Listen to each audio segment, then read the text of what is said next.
Okay, did everyone get enough food to start with? Does anyone have any room for chicken tenders? Because I got freaked out by the big line and I ordered 40 chicken tenders too. Okay, thank you. Right. So we have the gray scrubs. I know this is not just nursing, even though we have a tremendous volume of all the charities full of nursing people. What are the gray scrubs? Your estheticians. I know we're supposed to have some of the culinary students. I guess they might be still to come. And y'all are LPN students of your class? Okay, cool. And what are y'all's majors? Veterinary assistant. Cool. General studies? Okay, cool. And Jennifer Limone sent you. I remember when you registered, I was like, thank you so much, Jennifer, for she sent an email out to y'all. So I'm so happy to see this many people. We did the first one, was a year-long career series on everything from how to search for jobs, because I run a scholarship program here at Delgado. My name is Liza Sherman, incidentally. And all the time I'm trying to work with my students and they don't really know how to search for jobs. And I'll tell you, there are a lot of scams out there for everything. And so I thought, we really need to do this series. I've helped the students in my scholarship program with resume building, with applying for part-time jobs, with learning how to navigate the internet, to look for, legitimate good opportunities. And so I thought, I want to help more students than just, the 200 that are in my program. So we set up this year-long series. It is definitely not just for nursing students, it's for everyone. We started off with job search on October 1st. Today, we have an awesome crew from LCMC Health, which runs Children's Hospital, Tora Hospital, East Jeff, a whole bunch of different ones. And then the Ritz-Carlton, which needs no introduction. Yay! So for each of these programs, I partnered with human resources leaders, so they can tell you from the mouth of the horse. Like I can tell you about my own job search experience. I've worked in recruiting, I could do that, but these are people who are doing recruiting and training now, present day, so it's literally the best of the best information you can get. Job search was the first one, resume and cover letter is today, and then when we resume after winter break, we have acing the interview, which is another one that you do not want to miss. So what to wear? You need to prepare a list of questions for your interview. You can't just go in with no questions. You want to have questions. You need to do a follow-up thank you note or email, all this stuff people don't know. And then the very last session is going to be on how to start your job with confidence and momentum. So how you go in, you make a good impression, because you want to start doing that day one, because you want to move up. So yeah, that's about it on our series. And from there, I will turn it over to our esteemed presenters, Ms. Danielle Warner of LCMC Health, Will Takewell, who designed this incredible PowerPoint with a program I've never seen before, and Shasa Lewis. Thank you so much for the intro. Thank you so much for being here. I'll echo everything that she just said. So excited to be here. Do we want to introduce ourselves more? Sure. Okay. So I'm Janelle Warner. I work at LCMC Health and Training, Leadership and Development to help leaders be the best that they can be. Did some teaching in the past and really excited to be here. Yeah, and then I'm Will Takewell, also at LCMC Health. I work as an organizational learning and development consultant, primarily supporting a lot of our workforce development initiatives. So once we hire our team members, helping them find ways to get back into school, take advantage of leadership development opportunities, and utilize a really neat tuition benefit reimbursement that we have. So a lot of that work. And prior to that, I used to work in higher education. So I love working with college students, and I kind of get to do that now just with students who are also working full-time for our hospitals. Yeah, excited to be here. Hi everybody, my name is Shasa Lewis and I am the Human Resources Manager at the Ritz-Carlton New Orleans. I have been in that role for the past 2.5 years. However, previously I was a college recruiter as well. So like Will, my background is in higher education. So I have a lot of experience on teaching you like how to get a job, how should your resume look. I also taught a class when I was at the University of Louisiana Monroe for freshmen on how to continue their journey in college and do all these things as well. So I can't wait to answer all of y'all's questions as we go through the presentation today. All right, also like to do a temperature check. I know you all are eating a fantastic lunch, but how are y'all feeling today? Thumbs up, thumbs in the middle. It's around lunchtime, you'll be a little bit tired, a bit nervous. Well, I appreciate okay. being honest, and I appreciate you checking in with me, and hopefully, if your thumbs are here or here, when you leave this afternoon, they'll be up here with you. So thank you so much. Want to explain this? Yeah, so our presentation is meant to be interactive. So if you have your phone, I know it's like we're kind of multitasking because you have a plate of food in your lap, and I'm like, and now take out your phone, and then you're like, am I about to like dance on my head? I can't be sure. So, at some point, we'd love for you to interact with our presentation, participate fully, because we really want to make sure that you're enjoying our time together. So, when you get a chance, scan this QR code using your phone, get logged in to Menti so you can follow along. The presentation will be on your phone as we're going through it, and we'll ask you some questions throughout the presentation. We'll engage some throughout that. For those of you who might be a little bit more introverted and you're like, I don't want to raise my hand and talk, Menti is a great way to I have a thought though, and I'm gonna type it into my phone and share it with you. And we love that as presenters, but we also love it for y'all, so you can engage with the presentation and the content the way that you wanna engage. Does that sound good? Yeah. Perfect. All right, so I'll give y'all a couple more seconds. So scan the QR code, but throughout the presentation, you'll see it too. It's at the top. You can join at menti.com and use that code, and you'll see that a few more times on the slides. Somebody hand it back over to Janelle. All right, so we can probably all three talk about these subjects literally all day and days on end, but we have a short time together. And these are our objectives, what we hope that you take away with you today and what you experienced during our time together. So one, we want to make sure that we build your confidence, work to build your confidence related to the job search. So it can be scary, it can be intimidating, and so we want to make sure that whenever you are embarking on your job search that you feel good about presenting yourself, introducing yourself via a well-written cover letter and a well-written resume. If that is your introduction, very brief to an employer, but really important how you get your foot in the door.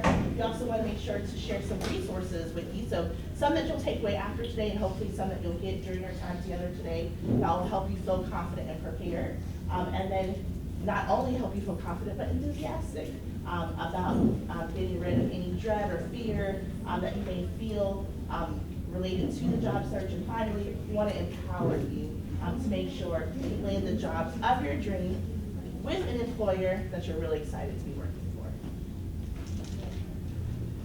All right, so we're going to go ahead and just kind of get an idea of how you all feel. What are your thoughts about preparing for the job search and the content that we're going to talk about today? So if you logged into Mentimeter, this is the time to get it cranked up. So the first question that we want you to respond to is, pre-existing confidence related to putting together a good resume. So how are y'all feeling out there? No knowledge, a little bit, this is a circle of trust, so this is anonymous, no one knows, but this is good for us to know before we dig in today. So give you some time to respond. Also great for you to see how other people in the room that we're spending time with today feel about what we're going to be sharing today.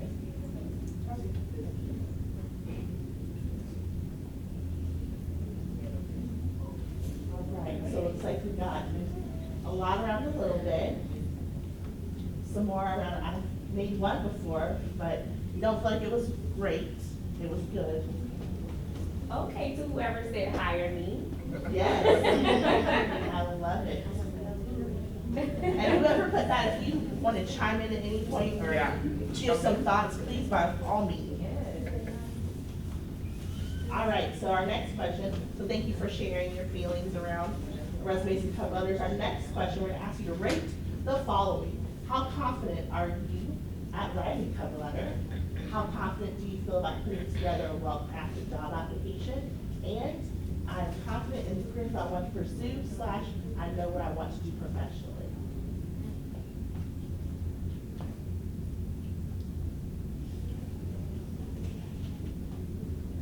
Lots of confidence in here, fantastic. That's good.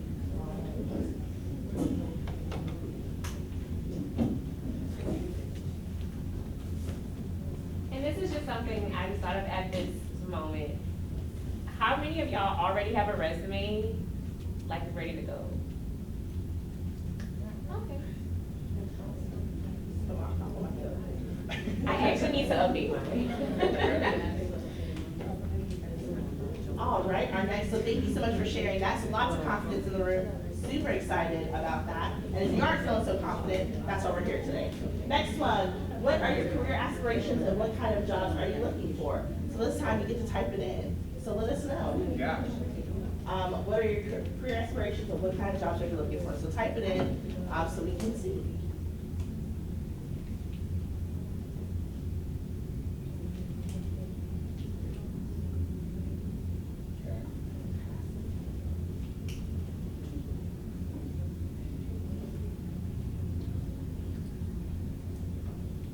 the human resources. That's on you, right?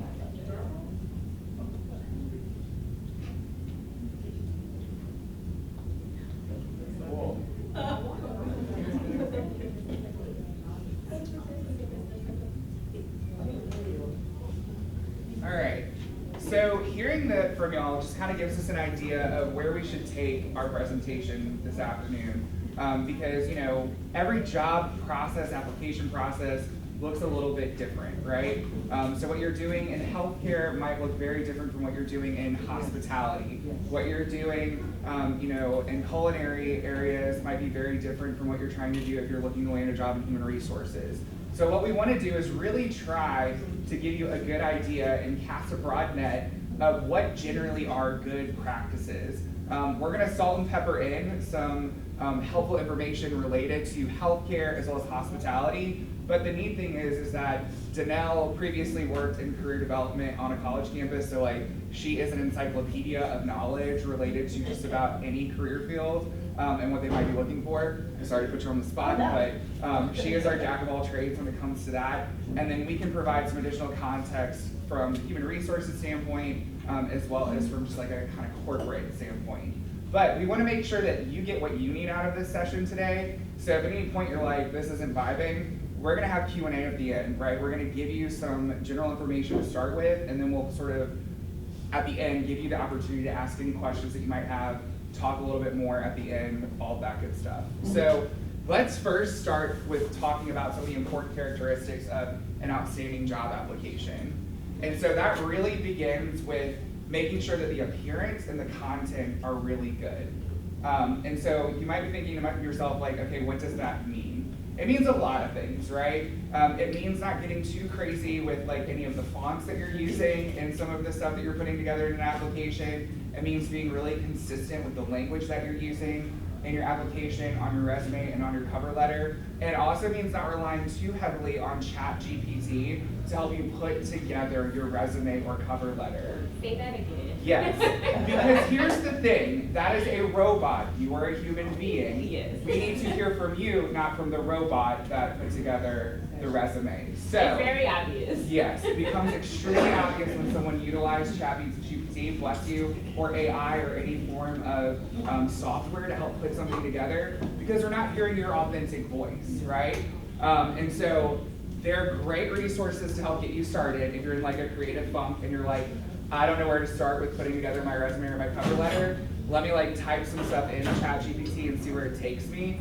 But the appearance and the content become very clear that you used AI as soon as a recruiter is looking over your resume, almost immediately. And plot twist, recruiters at a lot of large entities are using AI to help them review resumes and cover letters.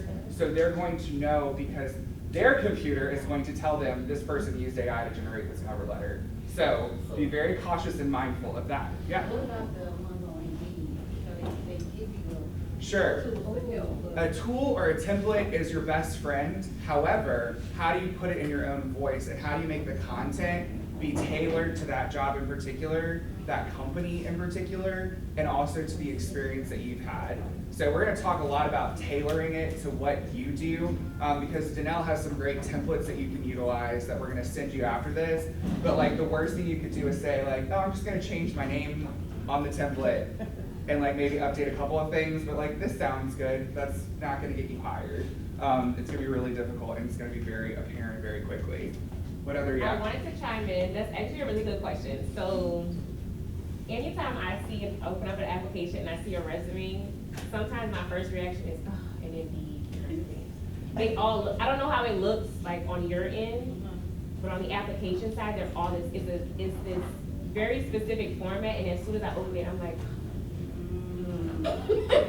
So I say that, you know, copying off of Will, you can use it as a template, but add your own little, you know, just reformat it, because the way it looks when it's submitted on the application, they're literally identical, and it just looks funny. Could that be a reason why some people don't get called back?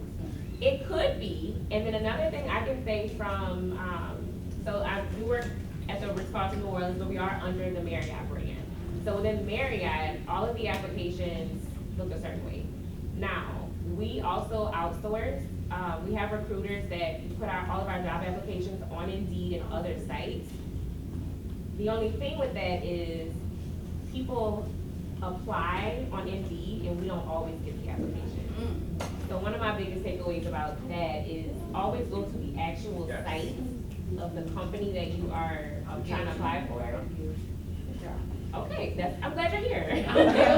This is a learning experience. So yeah, a lot of people do apply. They say, oh, I sent my application 2 days ago. I'm like, okay, well, I'm not sure. I don't see it. Where did you apply? Where's your confirmation email? They don't get a confirmation email because it was on Indeed and not the actual. So now I know why y'all But that's why we're all here. So let's talk about some of those key differences of what an application might look like in healthcare versus hospitality management or some other entities. And so I think one of the important things to know about this is that, like I said earlier, every industry is a little bit different. And one of the really cool things about digital resources that you have through Indeed, LinkedIn, et al., like just name a career website, there are some really good resources that can tell you a little bit more about what employers are looking for in that field, right? They can tell you a little bit more about, like, okay, here's how you can tailor a resume for healthcare. Here's how you can tailor a resume for a career in human resources. So it's really important to use those resources. But one of the big things to know is that there are some key differences in maybe some of the language that you're going to use, right? Some of the experience you're going to highlight in your resume. One of the things that I used to coach people on was talking about, like, okay, you don't need to put your entire college experience and involvement on every single resume that you're sending out, right? Like, it's great that you were super involved in the Student Government Association. I love that for you. I was one of those children too. I love that you're a part of a fraternity or sorority, samesies. However, a lot of employers are not sitting there being like, I wonder what they were involved in college. Yes, they care, but that's where you can put it in a little section of involvement in college, student involvement, whatever, especially as you're navigating, starting your career search process. But one of the things that's really important is that you're tailoring your resume, your cover letter to the professional industry that you're applying for. So in healthcare, for example, we care a lot about the education that you have, the certifications that you have, and prior work history. Those are the three big things that we're looking for on your resume, within your application, and making sure that it all makes sense, right?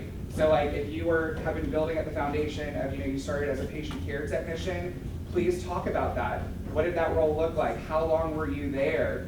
Making sure that you're including any references that you have for that position, and then building from there to really craft that resume and that application in a way that's gonna make sure that we get the full breadth of your experience and what you bring to the table. We also wanna know about your skills, right? So if you have specific skills that we're looking for that are really important to that position, you need to include that.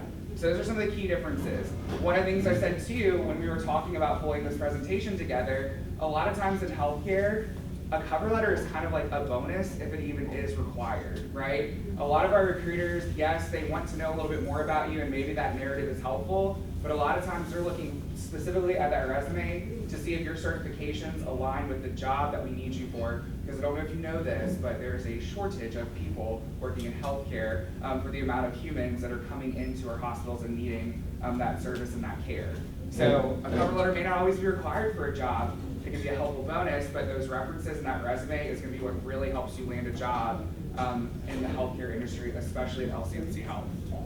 Yeah. So Will mentioned cover letters, and that made me think about, within the hospitality industry, it is not something that we typically look at because we are looking at your resume. Now, he also mentioned in healthcare, they are looking for to see what your education is.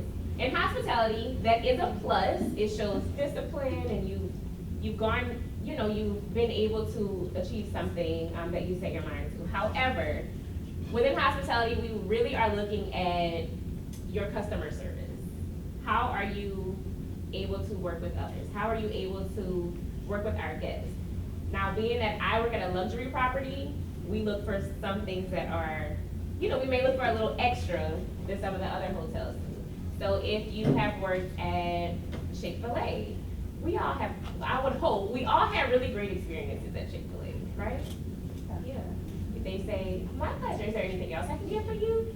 You know, their lingo is what we also use. Fun, this is a side note and a fun fact. Chick-fil-A was also trained by the company that trained the Ritz-Carlton. Explains a lot. I get it now. So what you hear there, you're gonna hear there. You hear Chick-fil-A, you also hear the Ritz-Carlton. So we pride ourselves on providing the best service for our guests. So we look at what is your work experience. Have you had some type of leadership role? Have you been able to be around guests? If you've never been around guests or offering that type of customer service, will they be able to be at the front desk? Will they be able to work in a restaurant as a server? Will they be able to do this? So those are things that we really look at versus like education, and proper literacy. Yeah. Any questions about some of those key differences so far? Does that kind of make sense? Okay, cool. So with that, we're gonna talk a little bit more about resumes. I'm gonna turn it back over to Danelle. And the first thing I can say about resumes in general, we're getting into the meat and potatoes of it, is I just say they're like a chocolate chip cookie recipe. Everybody has their favorite chocolate chip cookie that they love to eat.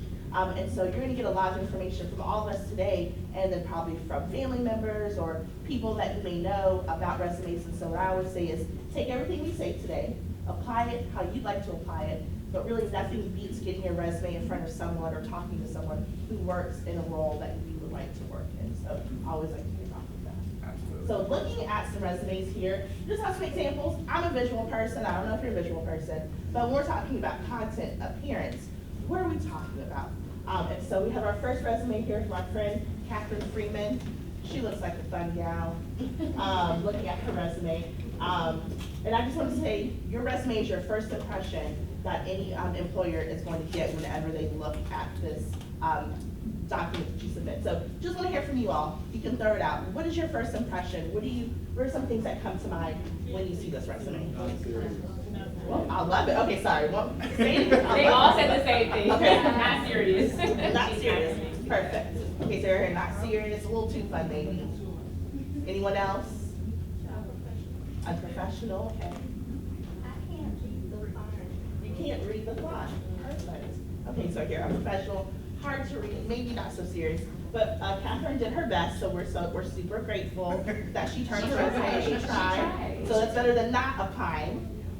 But you're correct. It's a little too fun. A lot of echo everything that you just said. While this is a great resume, this does probably reflect who she is as a person. If this is going through an applicant tracking system, which lots of bigger organizations usually use, it will probably get kicked out because the AI that's reading this resume won't be able to pick up on a lot of this. And as a human brain looking at it, your brain already said, what am I looking at, right? So, yeah, so look at another one. We're getting better. So here we have Jane Fitz. Jane Fitz did better. I will say, as I was looking for these resumes, I saw a lot of templates out there. They're like a dime a dozen, there's a ton. And so this one is a little bit better, but let me hear your thoughts. What do you think, or what is your first impression when you see Jane's resume here?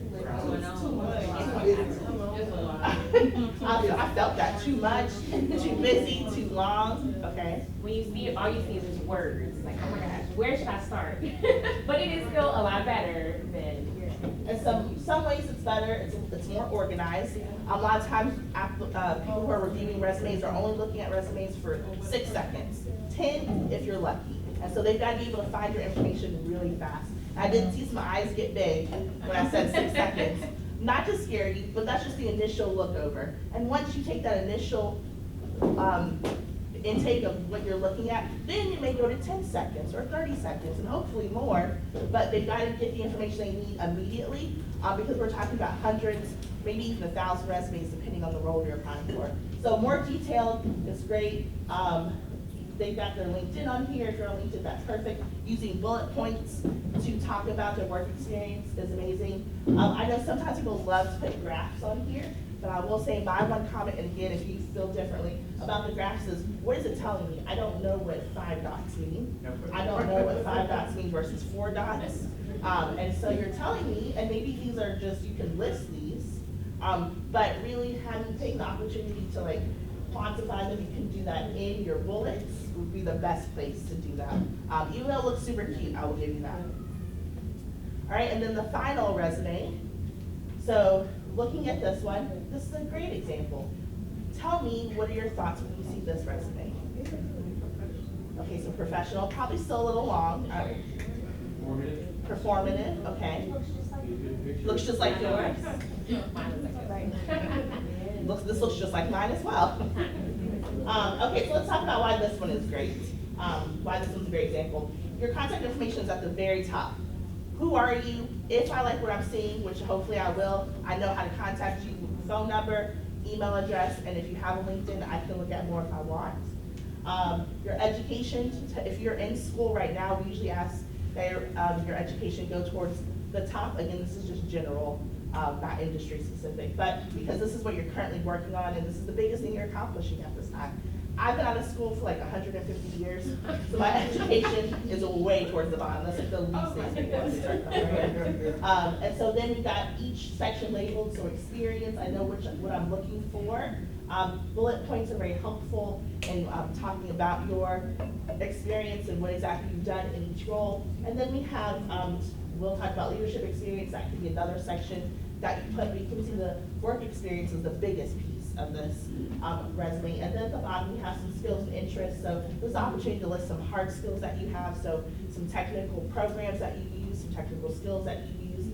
And if you have space, you can put a little fun information on the bottom if you have the space, so they can get to know you a little bit better. When it comes to adding your work experience, I've seen a lot of people put the oldest information and then the most recent at the bottom. I'm not sure where they may have learned that, or if it was a template they were using, but make sure you put what you are currently doing first, and then everything follows after. Absolutely. You'd be surprised at how many analysis. And it makes it harder to read. Yeah, and so Danelle shared some really good examples and some good templates to kind of look at as examples for what was kind of like the not so great to the great. And we want to share some additional tips that can really help you as you're writing a resume to really think about like, okay, how do I do this without using AI and or a template from XYZ website? So the big things that we're going to focus on, we really want to, I don't know, there it is. I was like, why didn't it come up? So that compelling summary and objective, right? We mentioned that a little bit earlier. A lot of times, especially in entry-level roles, you know, it might be decent to put in that objective to say, this is why I'm interested in this field in particular, or this is why I am a good fit for this position. It does not need to be an essay, right? We're talking like 2 to 3 sentences of like, my objective is to land this type of role in this type of field. Here's why I'm doing that. Here's why I'm a good fit for that type of role. And then your resume helps back up that entire objective and that entire summary. So that objective and summary needs to be tailored to whatever role you're applying for and whatever organization you're applying to work for.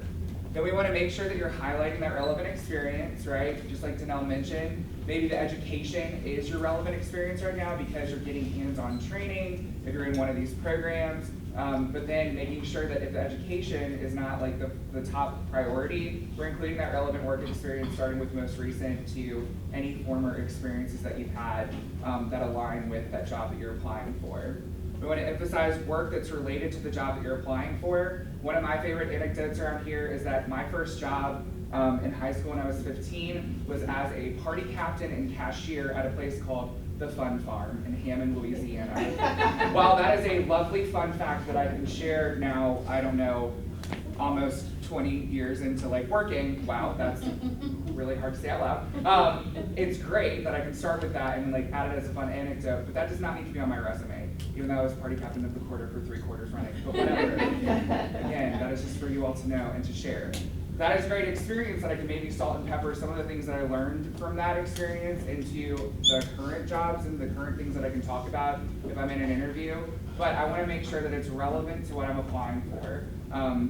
Just keep that in the back of your head. Showcase that education and certifications that you have, right? So if you are in a nursing program and you are certified in basic life-saving skills, if you have first aid certifications, whatever that might be, that is super duper relevant to the roles you're probably applying for to do patient care and healthcare. So we want to know about that We want to know when you got that license and that certification, and we want to make sure that's included on that resume and within your application.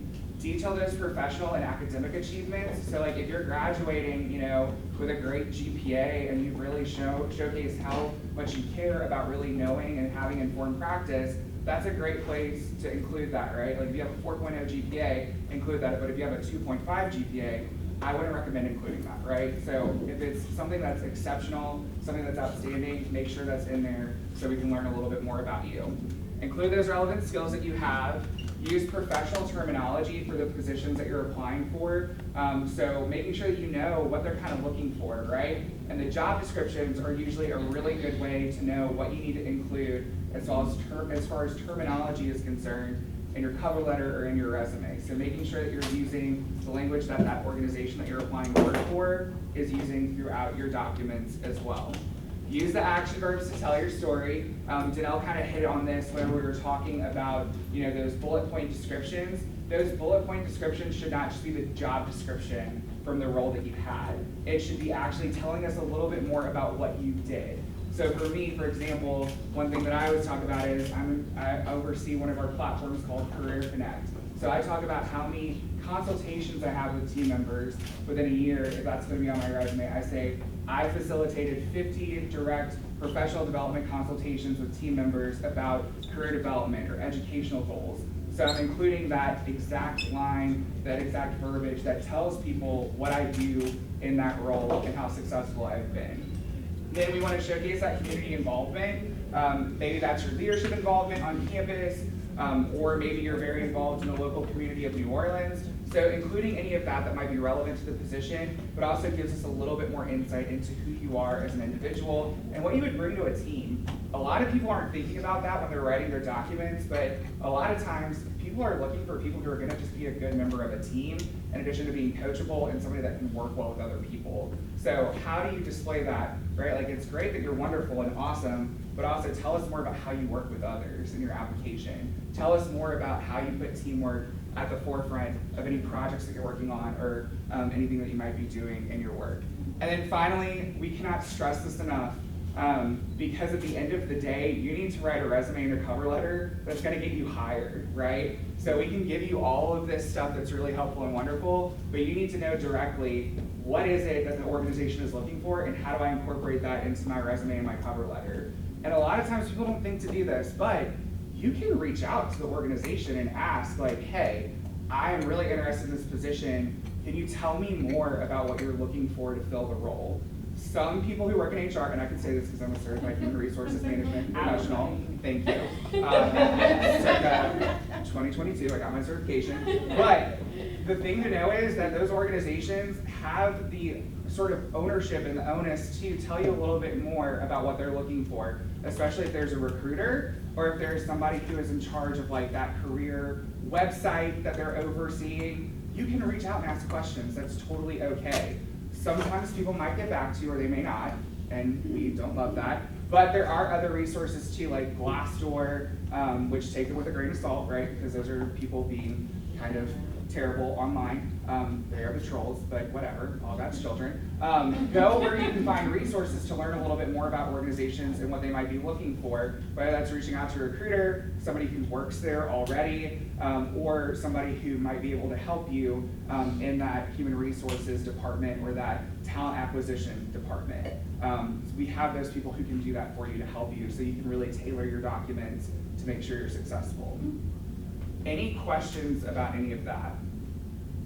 Yeah, doing your research is where you should really get started when you're creating these documents to make sure that you're putting something together that's gonna get you noticed and hopefully hired. That's the goal, right? We want jobs, right? Because we live in this economy, so. This is something I've also been noticing, and tell me your thoughts. Go for it. Does anybody here have their personal picture on their resume? Okay, that's a new thing right now. Don't do that. Yes, you haven't seen that? Oh my goodness, yeah, so like the first example you gave, Yeah. they're putting like these pictures of themselves. You know, I mean, I'm getting a little older, I'm not too in touch with what's going on in the world right now with this generation, the newer generation. But yeah, don't do that.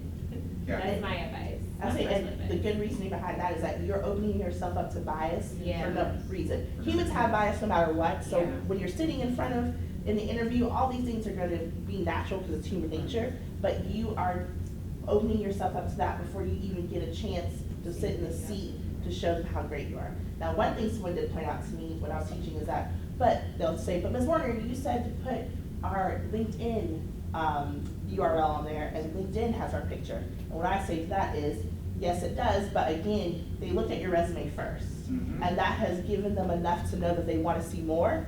And hopefully, once they get to your LinkedIn profile, whatever they see should not be overshadowed by what led them to your LinkedIn profile in the first And place. sometimes people don't look at the LinkedIn. I can tell you in our office, every now and then we might, it's like, oh, we might be interested in it, let's go look. But that's really if we see something like specific on the resume, it's like, why would they put that? Let me go see. Which brings me to another side note. I want you to know, because in our office, I'm the one doing it, people are looking at your social media. Mhm. Outside of LinkedIn, like LinkedIn plus Yeah, others. we're looking at social media. And sometimes I'm like, they must not know this is on here. They can't know this is on here. People actually put their social medias on there? No, I mean, you just type in, Just Google. you can type, well, don't go look me up, but you can type my name in. I Google myself all the time. I can tell you what's on there. You'll find a lot out about me, but it's there. But I also don't have anything inappropriate on there. None of my like profile pictures, even if you're like, well, my page is private, we can still see your profile picture. And depending on what that is, like, oh, again, that has nothing to do with what you can do at work. I do get that, but it's a thing that still happens. And so I'm telling you because it's a real thing. And I would hate for your social media presence to be the reason why you don't get the interview or get the job. Definitely. And that's a really good point. If right after you Google that organization you're about to apply for, Google yourself. If you've never done it, it's fascinating. Yeah, You should do you'd it. be surprised. I started like a couple of years ago, and like every year I like look again. I'm like, well, how did this get on here? Or how did this get on here? And I've seen some stuff that I've since removed. After Googling myself, I was like, I should probably Yes. get all my space. We have 2 questions in the And back. you talked about having all the resumes together and having like 6 seconds, but we don't want a picture and we don't want too much color. What are your best tips at helping students have their resumes fill out visually so that they take longer than 6 seconds? Yeah, so for me, when we're coaching our team members with career progression opportunities, we're asking you to put numbers, right? Because numbers kind of stand out in a sea of font and text. So if you have like deliverables and you have numbers of things, that's super helpful. So maybe it is saying, you know, how many patients you've worked with, or how many, you know, different types of trainings you've attended, right? And then even bolding some things, right? So if there's like a point that you really want to make sure gets across, and one of your like, we can go back actually. So yeah, this great example. So if there's something that you really want to stand out within, you know, some of the text that's in these bullet points, bold in something, right? Make sure that that's sort of popping out to folks. I would also say, you know, while this is a great font to utilize, you can use different fonts to like stand out a little bit more. There's a ton of research about fonts. You're probably like, I did not know that this was gonna go down this road, but you know, we can do it. Use a font that really is good and ideal for people to read, right? And you can Google some of this, but a lot of the Arial fonts are very easy for people to actually like look at and dissect. Whereas this one's a little bit curlier, you know, there's a lot going on with it, and so sometimes people look at that and be like, I can't read this, like it's just too much. So maybe it's even playing with some of the spacing a little bit to make sure that it is presented in a way that kind of jumps off the page a little bit better. But you'll notice too, like when they got down into like leadership experience, you know, we're giving some stuff a little bit of like room to breathe more, right? And so that stands out a lot more to me as somebody who's reviewing this resume is like, okay, good, you space things out a little bit more. So like this stuff is telling its own story and it's giving it its opportunity to breathe a little bit more. And I will say this too, this is like Will Takewell's personal opinion, but when you're crafting resumes and they look like this, I think this is like kind of the gold standard to go by, because it's so much easier for people to digest. And anytime that you're getting over 1 page, especially in entry-level roles, that's too much, right? Like, it needs to be 1 page, because that number one, is showing that you were able to like consolidate and be really concise and specific about why you're a good fit for the role. So it showcases that skill set, which is a lot of, like, that's what a lot of people are looking for on their teams, is people who can consolidate information and make it really easy to digest.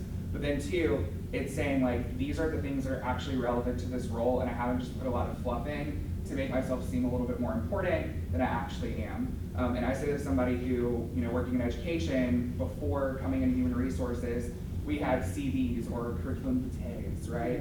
These documents can become 12 to 15 pages long, and I think that is absolutely absurd. I don't think everybody needs to know the research that I did back in 2012 in grad school on this thing, but like in education, that matters. But in some of these other roles, it does not matter. So how do you consolidate it to really make yourself stand out, to really let your resume speak for itself? But those are just some of my thoughts on that. That's a great question. Yeah. That does go back to highlighting relevant work experience. Like, as you get older and as time goes on, you should be trimming some things away, especially when you start to get into like your specialty. So like, he was very involved in college, so was I. Probably about 4 years ago, I took everything off from college because none of that really mattered anymore. I needed to start putting everything like, okay, how is this gonna help me to get into the HR field? None of that really works anymore. So, and it's been, I'm not gonna say how many years. I know they're gonna laugh if I say it because it hasn't been that long, but it's still not that relevant to what I'm doing now. So that'll help you stick to 1 page. That's so brief. And again, too, using that objective or that skill summary to really help you shine a little bit more, to showcase who you are as an individual, because that will stand out, right? If you put that at the top of your resume, that's going to stand out to recruiters to let them know a little bit more about you. We've kind of covered some of these key differences already, but y'all have other questions about what some other differences might be across industries or some of the roles that y'all are looking at. Any questions about that? Yeah, go for it. It's like about that, but like not a lot. How do you tailor your resume for like something you don't have experience in, like a hospitality person wanting to do healthcare? Question? That's a good question. Yeah. That is, somebody start. I will say that there are things that are very specific, but I say look for transferable skills. So there are things that, like, I made a jump from higher education to HR. And a lot of times that may not, to some people who are looking at resumes, it did not read immediately with the two things that were similar. But when we talk about transferable skills, we talk about being a great communicator. That goes through all jobs. Being coachable, being a good team member, being able to give and being able to share information with others, making the information digestible is something that I did in higher education. So if you don't have like specific, like how to, specific customer service skills, because maybe you never worked in a customer service job before, but you were the communications chair in your organization, that's a good way to kind of highlight transferable skills that go between the two different industries. And that's something so you can also add into like your objective summary. Yeah, that's a good place because that's typically at the top of your resume. Before we can get to the work experience and see that you don't have experience, you kind of told us, these are my transferable skills, and then we can kind of go from there. And depending on what the position is that you're applying for, I know we do this at my property. We may look at your application for one thing. It's like, well, she might not be a good fit for this, but we're very good at saying, would you by chance be interested in this? Because when we find good people, we want to get good people. So it may not be what you initially applied for. You may not have known we had this other position open. Or it could also be something that we haven't posted online yet. So like, we also have this entry-level position doing this. Would you by chance be interested? And then you automatically will get an interview just for that if you are interested in something that we recommend. So. Yes. Okay, so for the transferable skills, like you were saying, that's like kind of all you have, you can just only list that, right, like on your resume? Like for the position that you want to apply for, you have no previous experience. So I would say if it's a resume like that, that's when you can start adding in like community involvement and like additional things so we can see who you are. But it is also important, you're also gonna have your education listed. When we see you're about to graduate, it's like, okay, she's in school, so we're not expecting much. So do we if list it's school. like, I guess what we're doing in school? Yeah, if you do things at your church or, we look at all that. All of that matters. Somebody else, yes. I wanted to ask, I recommend to the students, because I'm the instructor for our class, for the PN program, and I do this in class, so that's why we came today. But again, I suggest to them their skills competencies. So again, their competency as their experience, so is that appropriate? Am I doing, okay, I can suggest it. No, 100%, Yes. like especially in healthcare, because if you're in a program that's specific to Yes. one of our, positions at a hospital or working with patients, you can detail out the Yes. different skills that you've learned, right? So like, for example, I work a lot with our patient care technicians. Fun fact, we hire on PCTs, Yes. patient care techs that are not certified, who learn real world skills while they're working with us. And then once they do get their certification, we're coaching them on like, okay, so you just got your certification, you just got trained. Here are the skills that you need to add to your resume to really like showcase like, you're a PCT, but you're also certified in full body, right? You're a PCT who also has this other special certification or this other skill that can go along with what you want to do in general patient care. So there's a lot of ways that you can make that stuff shine. And I'll kind of go back to the example, I won't do that. But you can put those skill sections and certifications. All of that stuff is very relevant for whatever career field you're applying to, because we want to see what other skills you're bringing to the table. If you have a special certification or if you attended a training, you can document that on your resume so we can see that. So you're showcasing, this is what I bring to the table, this is what I've learned. Even if your work experience and the relevant work experience is a little limited, those skills can really help carry you forward. Because everybody has to start somewhere, right? Like go for the gusto, right? Like if you want to apply to be a VP tomorrow, like go for it. But like we all have to start somewhere, and we all have to start in some sort of entry level position to get started. And so those transferable skills and the relevant work experience are important, but the skills can help tell the story of where you're trying to go. Because we all need work experience to get there, to then get into that next role and level up a little bit. Before we get to the Yeah. next question, I did want to mention that we're talking about all these things, and not once did we mention proofreading. I'm sure. Please, before you submit, even if it's an email to the company, say, hey, I applied for this, proofread your email, proofread your cover letter, proofread your resume. Because for some, everyone may not be like this, but for some HR professionals, once you see one or two things that are grammatically incorrect, it's like, okay, they have no attention to detail. They have, some of it is absurd, it's crazy. It's like, well, you didn't have anybody read over this for you. Especially if you're using a template like in Word or something, they tell you it's wrong. Just proofread. You're gonna be sending a lot of information out, and you wanna make sure it's grammatically correct, so that no one has the opportunity to say, oh, this is not right, I'm not looking at this. Because there are people out there who will say, I'm not even gonna finish reading this. So make sure it's grammatically correct.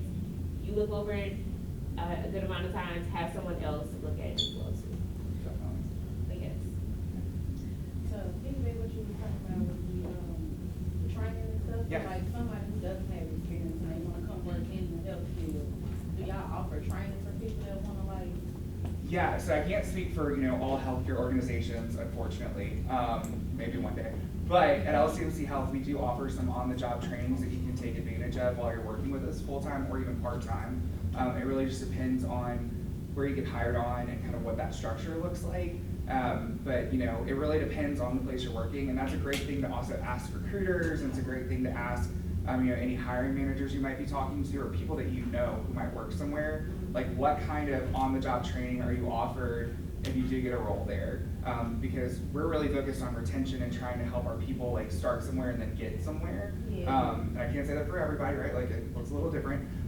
So that's one of the things that we're really invested in, because we want to invest in our people so they in return invest in our patients and into LCMC Health. So I know with Yeah. estheticians, we have a choice to either be a medical esthetician or just an esthetician. Okay. Someone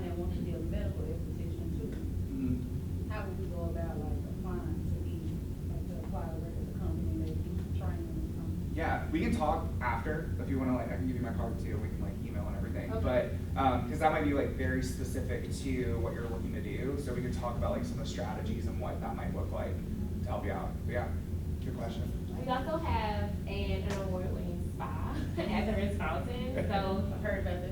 yes, we have an amazing spa. If y'all haven't been already, please come make an appointment. Y'all gotta experience it. So yeah, anybody who is trying to be an esthetician. So question about Yes. So somebody that wants to just, you know, work in the spa, so if we have hospitality experience, we want to come in, maybe like front desk or something, and then transfer to the spa, how would you be able to do that? Ooh, so within Marriott, we have something called lateral service, which I absolutely love. So if you come in as one role, you can also do lateral service in other departments. So we have a lot of people who say we hire somebody that's front desk and they want to make extra hours, extra money. They can work in banquets, which is if you come for like a wedding or having a luncheon or events, the people who are help serving you are banquet servers. Those are not only people we hire just for banquet servers, but those people also work in other departments throughout the hotel.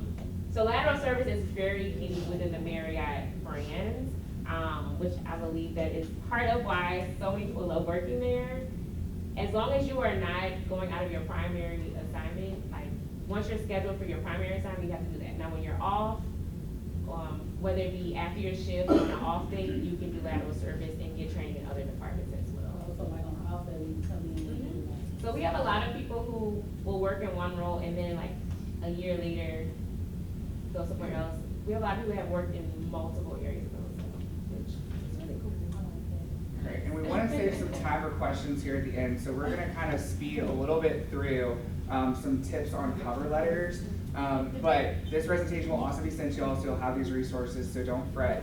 And we're gonna stay back a little bit longer to answer any questions you might have. But again, cover letters start with a really strong opening paragraph that dictates a little bit more to the people that you're applying to work for, why you're interested in the role, who you are, and what you bring to the table. So we want to make sure that we're highlighting, you know, the industry that you want to work in, your passion for it, how long you've worked in that career field, or how much education you have attained in that. Maybe you're saying, you know, I am graduating in May 2025. That's the upcoming year, Lord. I was like, I don't even know what day it is. But I'm graduating May 2025 with this degree. I'm very excited to utilize it as a whatever at your organization. Hire me, right? So like we can then dictate and tell a little bit more about who we are. We describe how our values align to the role that we're applying for, right? So this is showcasing that you've done your research, you know a little bit more about the job, about the company, what their values are. For like LCMC Health, right? We love to hear more about how people really do the little something extra, right? Like how they bring that extra thing to a team, how they bring their extra something with them to the work world, and how they can convey healthcare with heart, right? Because we believe in empathy within LCMC Health. So that right there is some research, right? Like you're doing some research, getting background on the organization and what it values, and then you're infusing it into your cover letter or into that objective that you might write on your resume.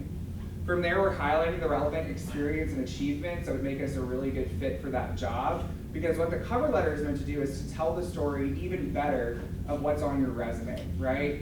It's saying like, okay, you saw that I listed this specific experience under my work experience. I want to tell you a little bit more about what that looked like and how I did that, how I managed a team, or how I oversaw a committee to help make that happen. And so you're really diving in a little bit deeper in that cover letter with those details to really help it shine through your resume. Your cover letter is meant to support your resume. Then we're emphasizing the commitment to education and continuous learning, right? So you're saying, this is my starting position, or maybe this is like my next step. Here's where I want to go. Here's how I see this fitting into my long-term career goals. And here's why I think I can be an asset to your organization, because like I want to get there and I want to stay there and I want to continue progressing my career with this organization because your values align to what I'm doing and align with what my professional and career aspirations are. And then you talk about your passions, right? Like maybe you have some specific things that make it relevant to the job you're applying for. This is where I always tell folks who are applying to work in patient care, a lot of us have a reason why we do patient care, right? Like maybe it was an experience with a parent, or we had a grandparent that we were taking care of, or a sibling that we took care of when we were growing up, right? And so you're really showcasing that empathy and how that happened for you and why that led you to go into this career field and into this work. It makes you more relatable as a candidate, and it really showcases how you can take what you've had happen in your personal life and apply it to the professional life, right? In a way that's professional and in a way that makes sense. It's not your social media where we don't want to go necessarily, but it's telling us a little bit more about you without having to get too deep or relay too much personal information. And then finally, we're finishing strong, right? We're finishing strong with saying, you know, hey, based on this resume that I put together, this cover letter that I put together, I hope you can see that I am a passionate individual at XYZ career field who can bring a lot to the table into your organization because of my values of XYZ, right? But making sure that you're aligning that back to the organization and really sort of putting in a synopsis of this is why I am the best fit for the position, #hire me. Don't put that in your resume or cover letter, but like it's just a viral anecdote. But yeah, the #open to work on LinkedIn always gets me. I'm like, this is where we're at. And, okay. So anyway, what questions do you have for us? You can either type them into Menti to you know, have them shared across the board with all of us gathered here today, or feel free to raise your hand and ask us questions. I know you had a question. Yeah, I have 2 questions. The first one is, how long should a resume be? Can it be 1 page or is 2 page? I've heard 2 pages is too long and 1 page is not enough. So 2 pages is too long. your resume should be narrowed down to It's 1 page. Yeah, definitely 1 page. I don't bring time into it, but the time it takes to really sit there and go through all of that, Yeah, probably. no one is gonna actually make it to the second page. I'm just saying, Yeah. So I've heard that, I just wanted to. Yeah. And my second question would be, should I be discouraged from applying to a job if it says like 3 years experience required? So I don't think necessarily being discouraged, right? Some of those experience levels can tie in different things, right? Like maybe it's saying if you have educational experience, that can count for one of those 3 years, or view those 3 years. It just really depends on the job. Because for example, like some of our entry level positions, we sub in like, okay, if you have X years of educational experience, this counts for 2 years of professional working experience. So it really depends on the job, and hopefully some of those job descriptions are doing a good job of sharing that with you. Not all of them do, but it's really sort of looking at it and saying, okay, I know I have the skill set to do this job. How am I gonna show that even though I maybe have not had a job like this one for 3 years, I have the experience that can match what they're looking for? And that really comes in with like making sure that you're being very articulate about the experiences that you have. Yeah. And I'd like to add one thing to that, and this is just job descriptions in general, so thank you for bringing up the number of years. A lot of times when people see job descriptions, sometimes they're like, I can only do a few of these things, or they feel like looking at it like, I can't do all of this. I always say, if you can, this is a dream list of things, like, if the perfect person was going to apply for this, that's what you would hire. But the chances of someone having 100% of these things is unlikely, because otherwise you would probably already be working in that job. Yep. So I would say if you could at least do half of the things that they're asking for, apply. Let them tell you no. Don't tell yourself no before you even give it a shot. Absolutely. When you said discouraged, I was like waiting to say that. And I know it's easier said than done, because I've been there before. Oh yeah, for sure. I don't want anybody to ever feel discouraged, like, really in anything. You don't know. Like, if you don't give yourself a chance, the answer is always gonna be no. I used to be like that. My mom would get so mad at me, like, so mad. She's like, stop saying that. Do you know that they're gonna tell you no? Did you even apply for them to tell you no? Did you ask them for them to tell you no? No. Well, how do you know they're gonna tell you that? You don't know. So don't ever feel discouraged. Apply, apply, apply. Y'all, I wish I would have like really looked back to see how many HR applications I put in before I got to school. Yeah. I might make it look easy, but it wasn't easy for you here, so don't ever be discouraged. So for one of these first questions, how can I get a job with one of your companies? Okay, We have some helpful information up here if you want to grab a handout about some of the different career pathways that exist at LCMC Health, as well as the link to our career site. The other thing that you could do is we have our email on here, so you can reach out to me or Danelle through that LCMC Health email. We can talk to you a little bit more, maybe put you in contact with a recruiter as well, if you're looking for specific things with LCMC Health in particular. So yeah. And then also, I have my business cards here, so if anybody wants to reach out to me after today, let me know. That was my question, she seems fun. Okay, can we go back to the slide on highlighting relevant experience for cover letters? We can, but you're also gonna get this presentation after today. We're gonna get an email sent out with all of this, so don't worry, you will have access to this. And Will, can I say real quick? You will get that email by making sure that you scan that QR code. Yes, And do checking that. in today, so don't leave without doing that if you want the materials. May I apply for a position? Sure. Please. Always apply. Do it. Like I said, you never know. Would you still include your previous job history even though it's not related to the career you're applying for?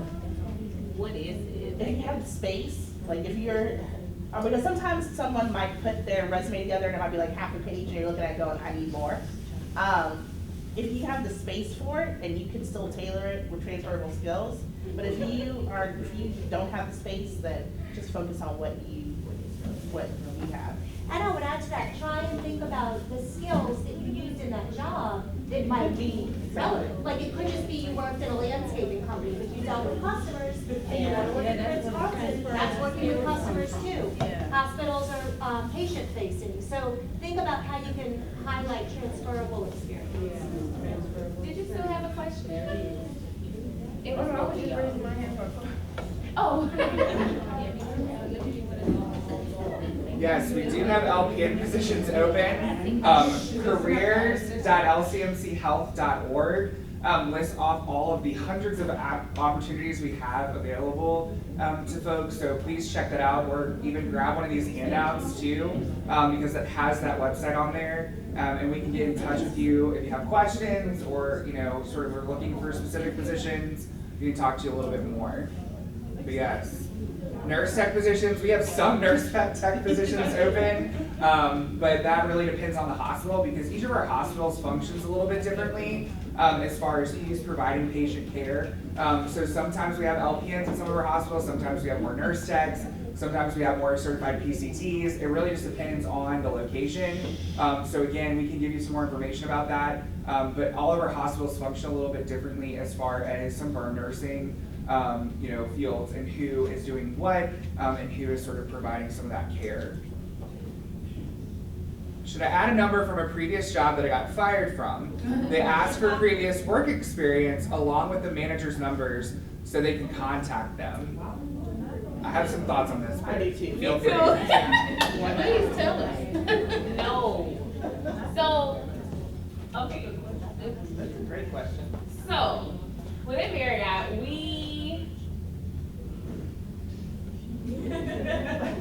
I'm trying to see how to answer. Sometimes companies do not even call, but sometimes they do. If you were, I don't want to say the word fired, if you were let go from a job, do not, especially if it's not relevant to what you're applying for, there is no need to list that.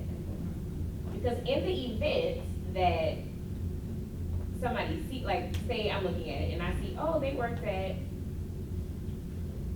Enterprise. Oh, I worked at that same Enterprise. Let me go call and ask. I may just know somebody that worked there and will ask about you. And if it wasn't a good experience or you weren't a pleasant person at that particular job, I'm now gonna take that information and use that. So that's the same, I mean, it's the same thing. Don't put a number where you know somebody's not gonna say anything good about you. Because they will be honest. One thing you could do, I totally agree with that, but if you do need a reference from a company that you worked for, we talked about the manager, perhaps a coworker. Put somebody else. a coworker that knows your strengths and can speak to them, then you could say that they were a coworker. And even if, like, you may not have gotten along with your particular leader, reach out to another leader. You know, Yeah. that's it. An assistant manager, Mhm. someone who's Yeah. like the lead on your team. Yes. Yeah. I always go with the motto of you could include previous work experience, but you need to be willing to back it up, whatever happened, the good, the bad, and the ugly. Yeah. But I would never include a reference if it was gonna be a reference that would have anything other than wonderful, glowing things to say about me. Right. So I'm not including a phone number to then make it easier for a recruiter or a manager to contact somebody who would have anything less than the absolute best things to say about me. If they ask about your work experience and they're like, hey, it looks like you had a little bit of a short term at this organization, or it looks like your hiring or your job process ended a little abruptly. Tell me more about what happened. Then you can go into like what might have happened, but you're putting the ownership on that recruiter or on that organization to do their due diligence and their research. You can still present authentically, like you worked there, that is what happened. But I would not, definitely not include information to make it easier for anything than the best sort of foot forward happening as you're putting in those application materials. And also, if you use anyone as a reference, please make sure you tell them that you are using them as a reference. Yes. Please, yes, that, please ask them if they will be a reference. It has happened to me before where I was in the middle of taking a nap. Somebody calls me. Thinking back on it now, I'm like, that was so crazy. I had to call him and say, why did you never tell me that, like, don't do that, just don't do that. Ask them, do you mind being a reference for me? And then if you use the same person, like on different applications, let them know, hey, I applied for this position, in case they call you. That way, as soon as they receive a call, they say, hey, like one of us are calling, hi, this is Shayson from the Ritz-Carlton, New Orleans. I was calling for a reference for such and such. They already know, oh, I was expecting a call because she told me that she put me down as a reference. Versus them calling and you're like, what? Yeah. So, yeah. Yeah, these two are kind of related that we just showed, but if you're applying for reemployment or if you're looking to sort of re-enter an organization, I think it's really important that if you left on good terms, that's different from leaving on bad terms, right? Yeah. So regardless of what might have happened, if you did have to quit the job for unfortunate reasons and you documented that, and it wasn't like a just no call, no show situation, or if it wasn't like I gave proper notice that I was leaving, those are very different sort of stories and scenarios. But again, the ownership was on you to discuss how that happened, what that looked like, and to make sure your facts are facts when you're going into those job application processes or those interview processes, and you're having conversations with employers about why you might have left or why you want to come back. So making sure that like there was no reason that you might have been terminated from a position other than you left the organization and you ended your employment, especially if you're looking for reemployment. A lot of organizations too have stipulations around that, right? So like LCMC Health, if you left one position and you didn't leave in good standing, that will follow you if you apply to any other position with any of our other hospitals or facilities. So it's making sure that if you are ending employment with a lot of these organizations, that you're doing it on good terms and it's well documented, and that you're leaving in good graces. So if you did want to come back, you could have that opportunity and that option. Same with Marriott. If you leave on bad terms, it's in the system, and you can go apply to Marriott in Australia, and it's gonna still pop up. So, but we hire people back all the time. So we love to see people apply again. We're like, okay, the grass wasn't greener. You love it here. That's how you coming back. Yeah, so printed copies of resumes versus email or digital. You're obviously submitting your resume when you apply for a lot of jobs, but maybe you're going to an interview day or maybe you're meeting with employers in person. I say always put your best self forward. So if you bring printed copies of your resume, like have them on hand, ready to distribute, but like a lot of times they already have it, so like it's not necessarily necessary. But it never hurts to be prepared, and to also, you never know who you might run into to say, well, I didn't apply for a job with you, but here's my resume now that we're talking, and you're a hiring manager. So you can always kind of be prepared should that happen.